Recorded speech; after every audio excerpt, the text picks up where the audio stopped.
Ya, kita kembali lanjutkan perbincangan di Prime Time News malam hari ini. Saya ingin ke Mas Soto. Mas Soto, apa yang Anda lihat satu hari ini jelang putusan nanti yang diambil oleh MKD? Ya, pertama saya ingin mengomentari juga bagaimana pelaporan Novanto terhadap berbagai macam pihak. Yang terakhir misalnya kepada Putra Nababan, dalam hal ini media sampai memancing kemudian berbagai reaksi sebelumnya kepada pelapor, lalu kemudian juga kepada Ma'ruf Samsudin misalnya. Kepada bagaimana kita memaknai ini, buat saya sederhana saja. Bagaimana Novanto menurut saya memang tidak punya kapasitas logika dan etika sebagai seorang ketua DPR untuk memaknai proses yang sedang terjadi terhadap dirinya. Kapasitas logika yang saya maksud adalah kita sekarang bisa melihat bagaimana mungkin dia melaporkan media tanpa terlebih dahulu melihat undang-undang pers atau penyiaran. Lalu kemudian masuk ke Barreskrim dan kemudian melaporkan juga hanya mengirim pengacara. Kita tahu ada keputusan MK yang mengatakan harus melaporkan diri sendiri. Dan ini menunjukkan kapasitas logika dari seorang ketua DPR menurut saya.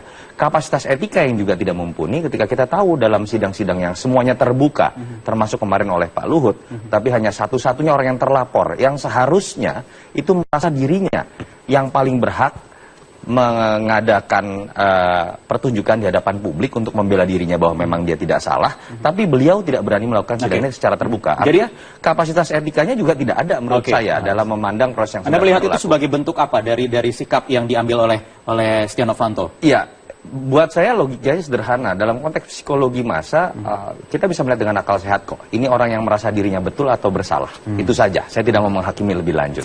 Yang kedua, saya pikir publik bisa melihat menuju sidang besok ada yang harus dilihat secara jeli. Betul kasus ini kasus besar, tapi jangan dilebarkan. Betul ada kasus Freeport yang harus nanti kemudian ditelisik oleh Komisi 7. Tapi bukan tugas MKD. Jadi jangan ada pahlawan kesiangan seperti Fadlizon atau teman-teman Gerindra tiba-tiba memperluas masalah ini kemudian menjadi masalah kepentingan asing. Padahal kita tahu Fadlizon selama ini tidak pernah protes. Dan itu kemarin terjadi saat presiden idolanya datang bernama Pak Harto yang sering dia sebutkan, ini selama ini bahkan memiliki kontrak kerjasama lebih buruk, jauh lebih buruk dibandingkan dengan yang sekarang ada.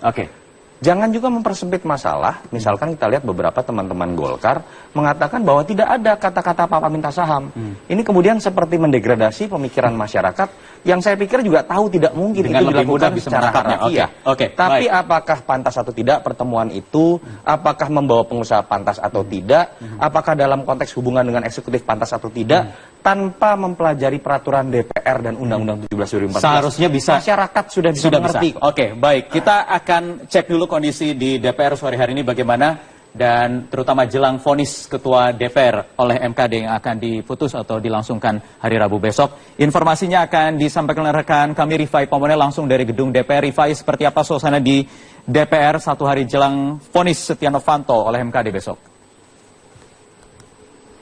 Seperti yang sudah disampaikan melalui analisa Ruhut Sitompul, politikus dari Partai Demokrat yang juga tadi mengikuti sejumlah agenda jelang sidang Mahkamah Kehormatan Dewan besok. Kemudian juga analisa dari pengamat politik yang baru saja Anda tanyakan, Wahyu Wiwoho. Sepertinya memang kejengahan dari sejumlah politisi yang berada di gedung DPR RI yang menjadi anggota DPR RI dari sejumlah fraksi kemudian kembali dimunculkan. Seperti kita ketahui bahwa beberapa minggu yang lalu ada 4 orang dari beberapa fraksi di DPR RI ini kemudian menyatakan mosi tidak percaya, kemudian ini ditindaklanjuti dengan hashtag Save DPR. Dilakukan sekitar pukul 10 pagi tadi juga sudah diterangkan bahwa ada 31 anggota DPR RI dari beberapa fraksi, namun kami mencatat sebenarnya di dalam konferensi pers tersebut ada satu fraksi yang tidak hadir, yaitu Partai Keadilan Sejahtera. Belum diketahui mengapa tidak ada perwakilan dari Partai Keadilan Sejahtera, namun 31 anggota partai politik yang hadir dalam konferensi pers pagi hari tadi menyatakan bahwa mereka datang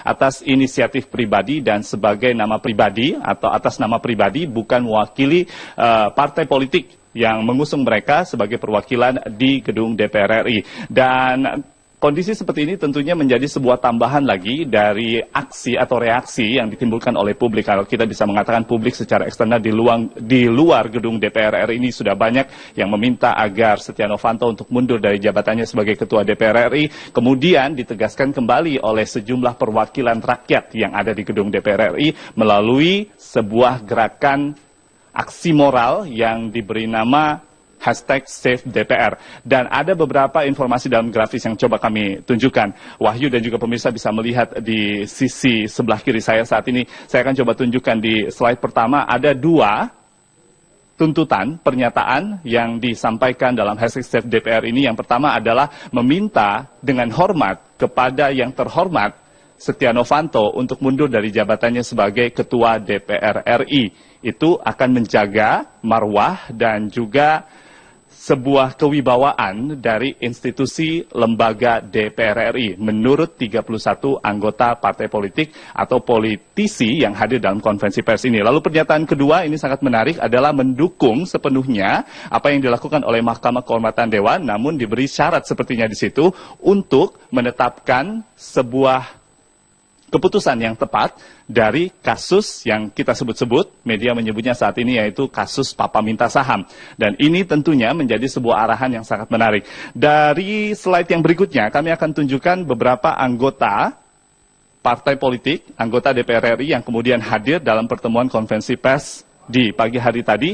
Dari komposisi seperti ini yang kita lihat, yang terbanyak hadir tentunya dari fraksi Partai Demokrasi Indonesia Perjuangan, lalu disusul oleh fraksi Partai Nasdem. Bahkan Partai Nasdem ada 4 perwakilannya di sana, termasuk salah satu anggota dari Mahkamah Kehormatan Dewan yaitu Akbar Faisal. Kemudian yang menarik dari susunan seperti ini yaitu di perwakilan fraksi Partai Gerindra juga hadir, ada Bapak Wahidi di situ. Lalu kemudian di fraksi Partai Demokrat Ruhut Sitompul juga hadir, dan yang menarik dari fraksi Partai Golkar, Dev Laksono, salah satu anggotanya juga hadir di sini. Namun keseluruhan perwakilan dari partai yang bisa kita katakan berasal dari Koalisi Merah Putih ini menyatakan mereka datang atas inisiatif pribadi. Wahyu. Iya, Rifai, apakah ada persiapan juga khusus mungkin dari pihak keamanan? Kalau kita lihat kemarin saat kehadiran Setia Novanto pada pemeriksaan cukup ketat, kemudian kembali longgar saat pemeriksaan Luhut Binsar Panjaitan. Bagaimana jelang besok?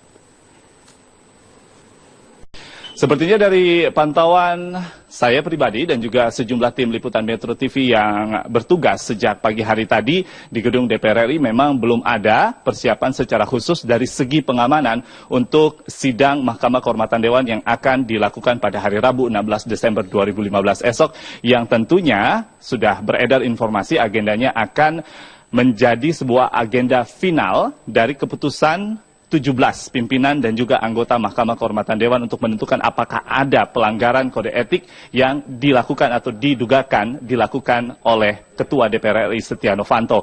Namun pengamanan ini diprediksi masih akan sama seperti yang sudah dilakukan sebelumnya di setiap sidang Mahkamah Kehormatan Dewan, yaitu pengamanan dalam atau PAMDAL dari gedung DPR RI akan berada di ring 1 di sekitar ruang Mahkamah Kehormatan Dewan, lalu akan di backup oleh pihak kepolisian khususnya yang datang dari wilayah Jakarta Selatan dan juga Jakarta Pusat yang biasanya berjaga-jaga di gedung DPR RI, baik di gedung Nusantara 3 maupun di gedung Nusantara 2 dan juga gedung Nusantara 1, sebagai sebuah prosedur yang dilakukan untuk sebuah rapat atau sebuah sidang besar yang menarik perhatian publik. Karena diperkirakan besok tidak hanya sekedar rekan-rekan media yang akan memadati ruang Mahkamah Kehormatan Dewan, namun sejumlah kelompok masyarakat yang tentunya pro dan juga kontra dengan adanya kasus Papa Minta Saham ini diprediksi akan hadir di sekitar gedung DPR RI. Demikian Wahyu Wibowo. Ya, baik. Terima kasih Rifai Pamuri atas laporan Anda dari gedung DPR RI. Kami akan lanjutkan nanti perbincangan, kita jeda dulu, termasuk mungkin nanti kita analisa lebih jauh lagi terkait apa kira-kira nanti sanksi akan diputuskan oleh MKD. Kalau kita lihat seharusnya tidak mungkin mendapatkan sanksi yang kembali ringan sesuai aturan. Tapi bisa saja nanti akumulasi kemudian jatuh sanksi sedang, menengah atau sedang. Kita akan lanjutkan perbincangannya sesaat lagi.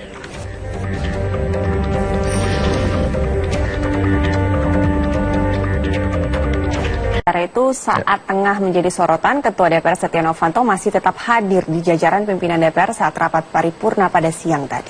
Meskipun rapat dipimpin Wakil Ketua DPR Taufik Kurniawan. Rapat paripurna DPR hari ini mengesahkan rancangan Undang-Undang Pengampunan Pajak dan revisi Undang-Undang KPK masuk dalam program legislasi nasional tahun 2015. Wakil Ketua Badan Legislasi Firman Subagia melaporkan usulan tersebut di hadapan sidang paripurna.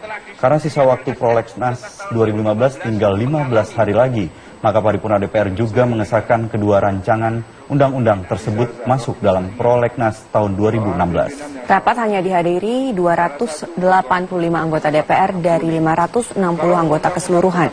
Komposisi pimpinan DPR hadir lengkap, dari mulai Ketua DPR Setia Novanto dan 4 wakil ketua masing-masing Fahri Hamzah, Fadlizon, Agus Hermanto, dan Taufik Kurniawan.